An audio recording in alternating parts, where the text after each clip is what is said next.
Sonko dama ni li ma tax ma contre Sonko du soppeeku te dama koy réitérer te ba dama ni Sonko ki ñaa ko si Cheikh Ibrahima Fall Baal moo di Sonko du dëgg du murit sëriñ bu la wax ne day jébbalu day kàcc day fañ jébbalul si sëriñ bi le sëriñ bi génn maa ko nangul jébbalam am naa si ay seede te man jàpp moo ko sax parce que ay jébbalu mu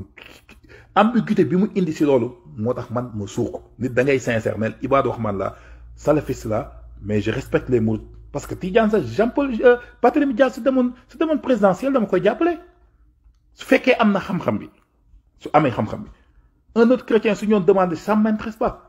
mais il y a un seul problème qui me dérange ci Sonko mooy ambiguïté bi muy indi li muy jouer avec l'opinion mouride dem di ram di si jot ba pare ces éléments ils incitent nos chefs religieux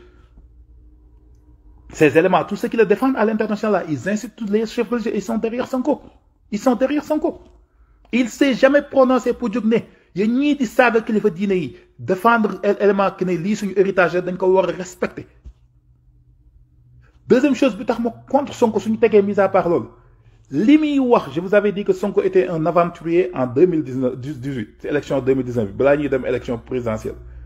un aventurier ne peut être défini que quelqu'un koo xam ne tu as des aspirations politiques tu veux devenir président de la République et que les services de renseignement tous tes partis tous les opposants sont derrière toi contre toi-même yow nga jëkk yow di jël risquer ta réputation, de risquer la survie de ton parti. Regarde combien de milliards de wax Adji Sarr Sonko de minutes internet de temps la ñuy perdre si wax ji te mënoon nañ ko éviter si ñàkk bañ fa dem loolu du ma dugg si yooyu nee naa détail boobu du ma ko alimenter xam nga lu ma wax ak Sonko affaire jóge nañu si def na ko def ko toppatoowuñ ma ko ñëpp ne def ko mu jékki ne def na ko loolu moom la c'est libre à lui. ñu dem fa ñu tuumaal ko viol googu toppatoo ma ko xam nga lan moo intéressant si moom. réalité man qui m'intéresse c'est ces paramètres économiques qui m'intéressent pas un débat de Adji Sarr et Sonko parce que je sais que Sonko ndegam tëju na ak Adji Sarr si biir néeg rek mënu ma ko waatal dara ñi ma naan doomu seen Cheikh Abdou moom du référence si man seen Cheikh Abdou moomu sant Mbàkke du référence si man parce que Lamine Diack dee na fii la dem toit bi accusé ko ni dafa jaay ay voix Sénégal ci commission olympique mu di ko jàppale man je prône pour une lutte radicale répressive contre la corruption et le conflit d'intérêt kooku mënul ne Sonko sëriñam la mënul na wax yooyu intéressé wu ma Sonko yii muy wax ni yéen la mën a nax nañu dem sur le débat économique purement économique Sonko yi muy wax taxawul bàkkeb Cheikh Iba yi muy wax taxawul changement yi muy wax y a des coûts aliénants à ces changements yoo xam liés yoo xam ne y a des coûts à tout changement et ces coûts là est-ce que xam na ko combien ça lui coûte qui sont qui vont être les coopérants la majorité des politiques yi am Sénégal fi c'est l'Union européenne ou d'autres instituts internationaux qui le financent et ces instituts internationaux il les défient. Je suis d'accord, parce que dans certains points, les accords qui sont déjà là-bas ne nous arrangent pas, mais Wade était plus économiste, plus diplômé avait plus d'expérience internationale. Et Wade, bi mu fi toogee sax dafa modernité naxanteeg ñoom Wade li mu waxoon Xadafi su ko Xadafi defoon fee tey jii Xadafi delluwaat na léegi. Sonko dama ni Sonko li muy wax ngeen bëgg ko ak ngeen bañ ko bañ mer képp lay fecc c'est un vendeur de rêve yi muy vendre xam nga lan la mooy li Sénégalais yi mer Macky Sall il utilise ça mais Sonko suñu demee sur un plan budgétisé ci politique yi muy wax yépp lu si tegu laa wax ni amul lu si tegu donc ma koy défier ba léegi dama ne ko amul. Comment tu peux dire je vais faire une politique de nationalisation de mes mines des ressources naturelles sénégalaises alors que même le cours international de ces ressources yow amoo un représentant boo xam ne si fañ koy décider mu ngi fa qui décide des cours des ressources là qu'il parle du zircon sur les cours sur les bourses mondiales là qui décide de ça Sonko xam na ko bu bay bëgg nga wax ne mën na si changer dara OPEP bëgg dem bi gaa ñi bëggee jóg bëgg jouer sur prix OPEP lu Arabie Saoudite si teg tànkam ne duñu yokk suñu production te fi mu toll suñu yokkoon suñu production coût pétrole fi mu toll mën nañ ko daaneel te avec ces politiques là Congo dafa am problème Tchad dafa am problème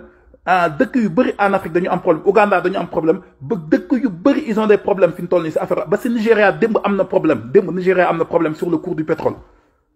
dëkk yi mag yooyu première économie africaine mënul jouer ci loolu Sonko bëgg fi toog di dig toogagul ci gouvernement bi di fen di kàcc di dig sénégalais yi naan il va changer le cours des choses ah ba pay bëgg ko defee avec un féodalisme avec un nationalisme boo xam ne tu rejettes toute forme de coopération ba ki dem xas na fi français yi wax fi lépp ak français bi mu fi toogee Casamance bi mu fi njëkk def français yi ñoo ko jox loxo ah comme lui je suis allergique aux français maa la gën a dama bañ français bu bëgguma sax sama doom ba fa nekk fa lépp laa bañ ci français lépp laa bañ ci français mais il faut être une personne boo xam ne li ngay wax da ngay toog ba ëllëg suñu la ko tegalaatee nga ne li may wax nii ëllëg samay kanamu doom naa si mën a jaaraat te duñ ma ni da nga fen papa Sonko li mu leen wax je l'avais dit en 2018 sama vidéo bi ma defoon si moom dama leen xoolaat li muy wax si changement yëpp day kàcc su toogee su fekkee ni il faut mu changer soit muy leen damay dem jubóog français yi damay dem jubóog occidentaux yi damay jëm mais yi may wax mais fii politique dafa am politique boo xam ne donc d'inflation c'est quoi non arrêtez ces conneries là Sonko li muy wax laa leen wax li muy wax su fekkee ni bàkkeeb Cheikh Ahmadou Khadim ak Cheikh Ibrahima Fall su fekkee li muy wax si politique économique yi muy waxee dëgg la si moom maa koy fay ñu dem man ak moom débat mu wan Sénégal li muy wax du dëgg si fiscalité si politique monétaire si nationalisation de nos économies yooyu yëpp muy wax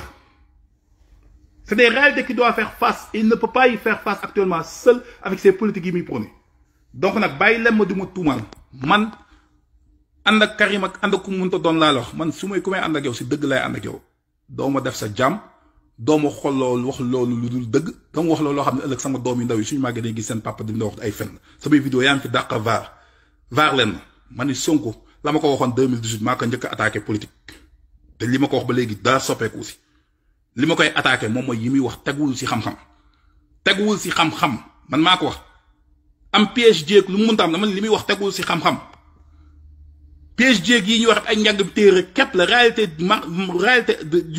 milieu de l'emploi c'est fort différent de li nga xam ne moom ngay jàng si biir école yi il n'est même pas décideur des cours des denrées alimentaires blé bi mboq mi yooyu yëpp fañ koy décider moom il du fa intervenir sax c'est ces cours internationaux ñu koy fixer soo su mënul intervenir noo mën a réajuster sa politique intérieure noo ko mën a defee parce que ces semences ça vient de l'intérieur et tu dois de l'extérieur et tu dois acheter à l'extérieur ces semences donc il faut qu'il revoie ses politiques et qu'il nous sort je demande à Sonko et je le défie et je défie Pastef yéen waa Pastef yéen ñëpp je vous défie man képp te daa leen si duma défier naa leen ma ni leen nañ leen budgétiser seen changement yi Sonko di wax ngeen wax ma foo leen koy financer Sonko indee ba nag ñu soog a wax arrêtez ces conneries Sonko qu'il arrête ces aventures là qu'il règle le dossier de Adji Sarr avant de venir briguer notre présidentielle ñu ko fi dàq Abdoulaye Wade du moroomam bàyyam amul ko sant Sonko sa biir Sénégal suñu dajee seen xam-xam ba André Sonko bi ne ko ministère de l'éducation mënu ñoo yem wànk si Abdoulaye Wade te Abdoulaye Wade bi mu fi ñëwee dafa am nu mu doxalee ak commission xool bi ñu ko bëggee daaneel ni ñu ko xeexee à l'international xool ni ñu ko xeexee à l'international Abdoulaye def say muccul Sonko bëgg ñu dugal si guuta goo xam ne ay wax la Mugabe Sonko dafa gënoon bi Mugabe di nekk si dëgg dooleem lan la Sonko ëppalee Mugabe xool Mugabe nuñ ko defee Sékou Touré Sonko lan la ëppalee Sékou Touré xool Sékou Touré nuñ ko def du ay waxuma la rey bi de xoolal politique am nuñ ko defee biir Guinée mënul décoller ba léegi pour loolu xoolal Rio Tinto li muy def Guinée fi mu toll nii arrêtez ces conneries gars yi on parle sur un plan économique boo xam ne c'est y a des réalités yoo xam ne on n'est pas indépendamment isolé de ces réalités on est dans un nu mu tudd dans une toile d'araignée boo xam ne ñi koy diriger ils sont à l'extérieur donc il faut que ñu xool comment on va lutter te lutte bu Sonko mu suñu indi woon Abdoulaye Wade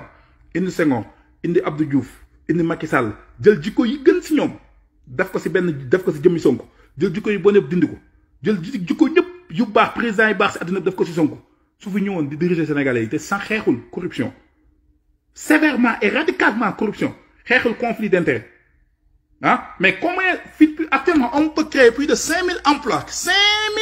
au Sénégal fi mu toll nii si ay conflit d'intérêt yoo xam ne ñaari nit koo xam ne day nekk président koo xam ne fi mu toll day nekk président député dem nekk président conseil communautaire doon nekk maire dëkk day nekk député dem nekk président conseil départemental yooyu yëpp ay xeex yu ñu war a xeex la dañu war a xeex indiscipline boobu apatriotisme boobu nekk si suñu biir fonction publique ba noppi xeex corruption le facteur limitant li yàq diine bi yàq Sénégal mooy corruption ak conflit d'intérêt te conflit d'intérêt yéen moom ngeen nekk nii parce que seen intérêt mooy Sonko mais xoolal leen yéen intérêt au Sénégal yëpp ndax Sonko il le fait yéen waa Pastef ce conflit d'intérêt nag seen intérêt mooy seen parti politique dem présidence je suis d'accord